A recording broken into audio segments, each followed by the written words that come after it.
La Virgen que forjó una patria es una película mexicana de 1942, dirigida por Julio Bracho y protagonizada por Ramón Novarro y fotografiada por Gabriel Figueroa.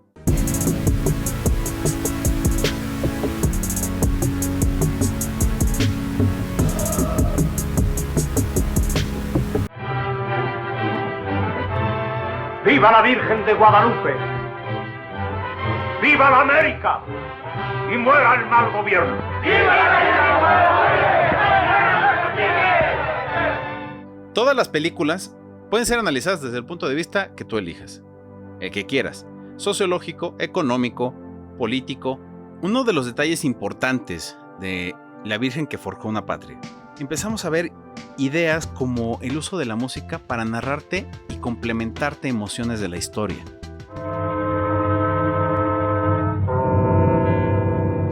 Empiezas a ver una forma de estructurar sus historias, porque empiezas a ver cómo juega con el tiempo inclusive. 1528. Claro, puedes verlo también desde la fotografía. Es una película con una hermosa fotografía del gran Gabriel Figueroa. Pero en este caso, vamos a enfocarnos en la elaboración del guión, y sobre todo por el hecho de que es una película basada en hechos reales y en una historia que al parecer todos conocemos. Julio Bracho dirige esta película, nos habla de la conspiración hacia el grito de Dolores por parte de Miguel Hidalgo, el padre de la patria, pero también nos muestra la historia, una historia del mestizaje o del inicio del mestizaje en los años posteriores a la caída de México Tenochtitlán. Y es entonces cuando estas dos historias empiezan a tener un punto de convergencia a la conformación de nuestra identidad nacional. Pero ¿cómo le entras a adaptar un hecho histórico? Imaginemos cómo ocurren los hechos. No han pasado aún 10 años desde que Hernán Cortés consumó la conquista de los reinos de Anáhuac. El conquistador ha ido a España para defenderse de las intrigas de que es víctima. ¿Pero qué es adaptar? Adaptar en el cine es simplemente tomar con ciertas libertades los elementos de una investigación, de una fuente ya sea literaria, histórica, biográfica inclusive, y acomodarlos de tal manera que puedas narrar con el lenguaje cinematográfico una historia que tenga un impacto visual y psicológico en la audiencia. Hemos visto en la Guadalupana algo que nos pertenece y que desde el punto de vista político sintetiza la aspiración común de independencia del europeo, que hoy por hoy sigue gozando de derechos y privilegios que no pueden perdurar. Más bien, ¿cómo se adapta una historia para convertirla en un guión que después será una película? Esta tiene que partir desde una investigación. Esta investigación te van a llevar a tener algunas opiniones, cosas que tú vas a resaltar para decir, ok, sucede esto, pero también sucede esto. Empiezas a contrastar todas esas opiniones, empiezas a descartar, empiezas a cohesionar. Con alguna formalidad hay que engañar a estos frailes. Esto será motivo de una nueva carta de Fray Juan a su majestad. Os aseguro que es la última vez que les permitiré entrometerse en nuestros asuntos. Estamos viendo personajes que existieron, o que en la historia de México nos han dicho que existieron. Tenemos evidencia de muchos de ellos. De algunos no existe el rostro, como de este viejo pelón. Pero tenemos por un lado la versión de la historia oficial, de estos héroes de bronce, que son inexpugnables, lineales, y que son prácticamente invencibles. Tenemos a nuestros superhéroes nacionales. Y es entonces cuando tenemos este contraste de ideas, porque si nos ponemos muy estrictos en la historiografía, pues realmente, ¿qué datos se tienen sobre la vida de Hidalgo antes de la lucha armada? ¿Qué registros tenemos de sus papeles o de sus pensamientos sobre lo que veía como país? ¿Realmente quería la independencia de México? ¿Realmente quería liberar a la gente y emanciparla del desastroso imperio español? ¿O simplemente estaba en contra de una conquista napoleónica y prefería que el rey de España se viniera a México con una lucha de independencia hecha a modo y que se salió de las manos? Criollos, mestizos e indios, es decir, todos los que vamos a lanzarnos contra los europeos que nos gobiernan, ven en ella un signo de protección y de libertad. En 3 siglos alrededor suyo se ha venido forjando esta patria que nosotros pretendemos ahora constituir. Y es que en la adaptación no puedes ser neutral. Necesitas tener, sí, tienen que expresarse tus puntos de vista, tu educación, y tu criterio. Y aquí es donde vemos también a Julio Bracho decirnos, ¿saben qué? Esto es lo que yo creo importante narrar de la historia de México. No es la sobrada valentía y arrogancia de Miguel Hidalgo porque está seguro de que todo va a salir bien. No es este drama de la recién conquista española. No es el sufrimiento de la conversión de Juan Diego al catolicismo. En el fondo, lo que te está narrando es el nacimiento de nuestra idea como mexicanos, bajo un símbolo, y que pudo haber sido cualquier otro, pero dentro de su criterio, este se le hizo lo que unía a estas tres historias.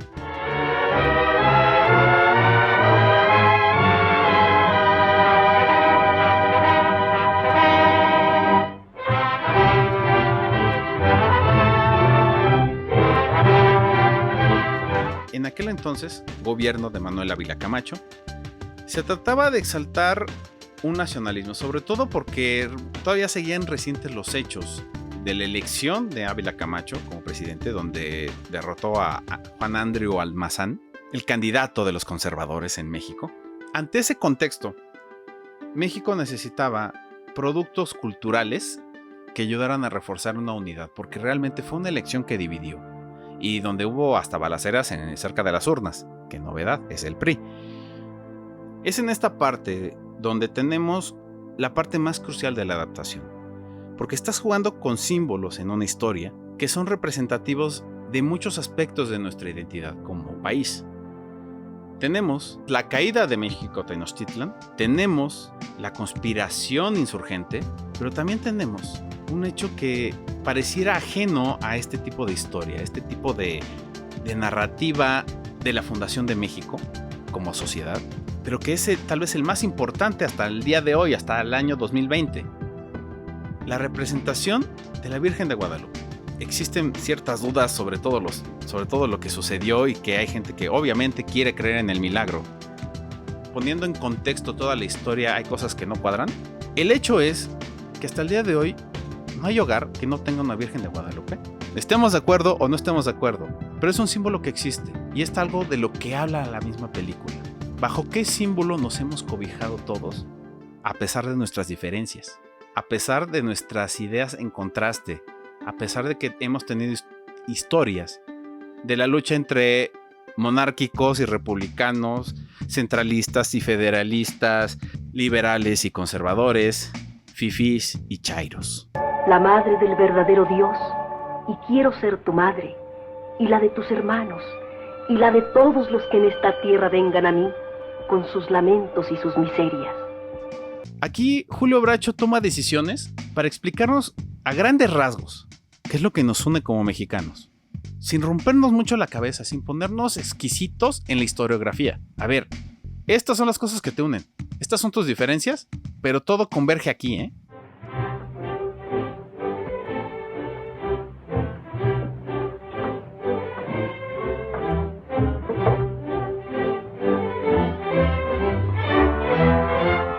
Y tal vez para generaciones más recientes puede ser complicado ver partes de esta película, porque esta película está compuesta por diálogos y conversaciones entre personajes demasiado extendidos y rebuscados con acentos muy marcados.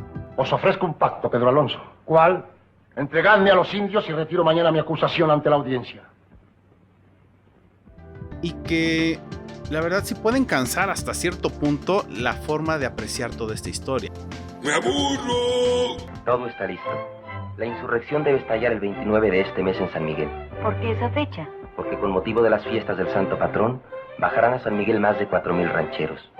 Será un momento oportuno para lanzar la proclamación de la independencia. Pero algo importante para entender dentro del desarrollo de la cinematografía, el desarrollo de alguien como cineasta, es que esto es un oficio y el oficio como tal se aprende con la práctica y la superación de errores, la superación y la afinación de técnicas y la repetición constante de todo este trabajo. Es trabajar y trabajar y trabajar hasta que empieces a pulir más y más y más la forma en la que tienes para narrar las cosas. Y eso no demerita el valor narrativo de lo que intenta hacer una persona, porque al final de cuentas, el trabajo del cine es un trabajo artesanal.